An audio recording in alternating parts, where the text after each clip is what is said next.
welcome back. Welcome to Section 2 of the California Patient Movement Plan.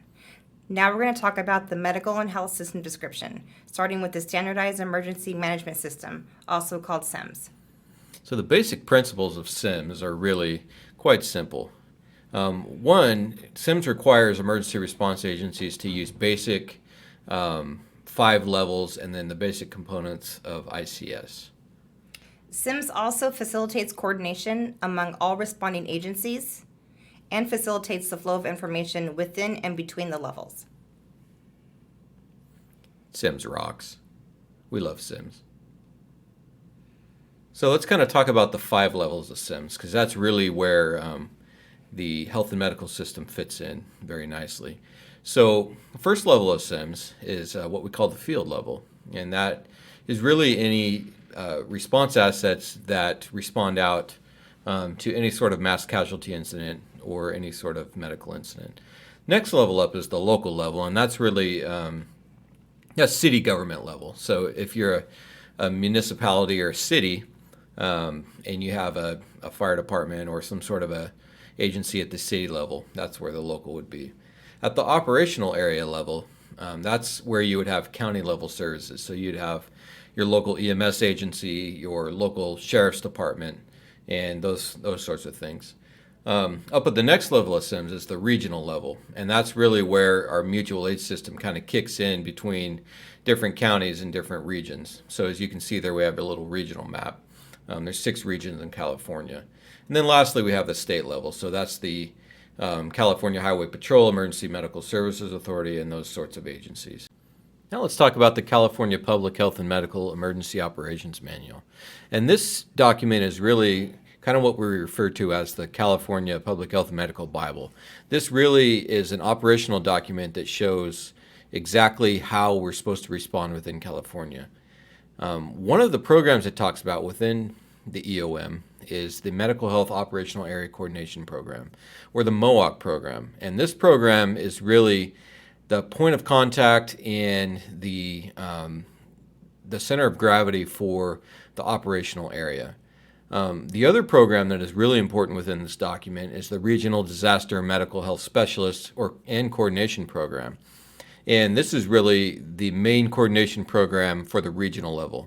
So we'll talk a little bit more about these 2 programs a couple slides later. California has been broken up into 58 counties, or as SEMS likes to call them, operational areas.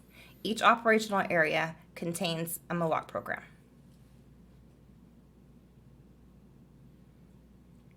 So let's talk a little bit more about the MHOAC program and some of the coordination functions that are included.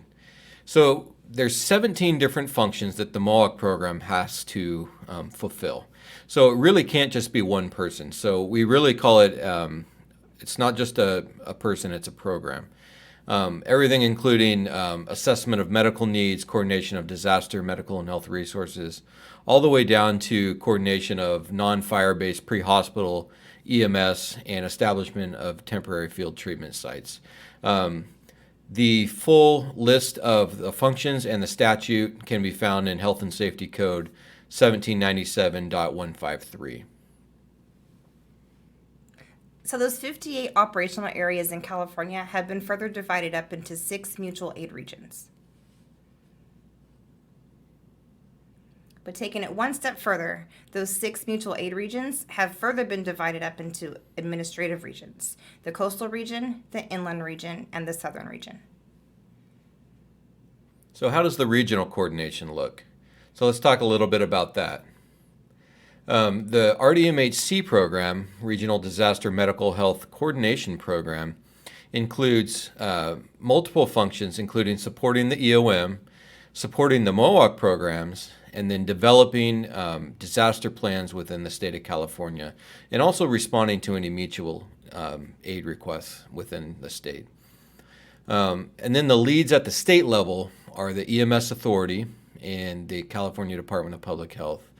So the EMS Authority is responsible for the lead department for disaster medical, ESF8, and then CDPH functions as the lead for public and environmental health response at the state. So let's kind of talk about how information flows during a disaster. So everything flows from the bottom up. The MHOAC program and the RDMHC programs, they're doing the coordination at the operational area and at the region. And then they flow information up to the State Operations Center at the ESF8 desk, or the Medical Health Desk.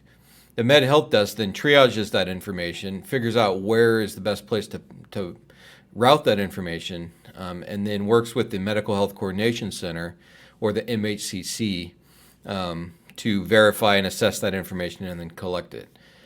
Lastly, the MHCC works with 3 separate department operations centers, or sub-operation centers, to disseminate that information: the MSA-DOC, the CDPH RSS, and the DHCS DOC, which does behavioral health.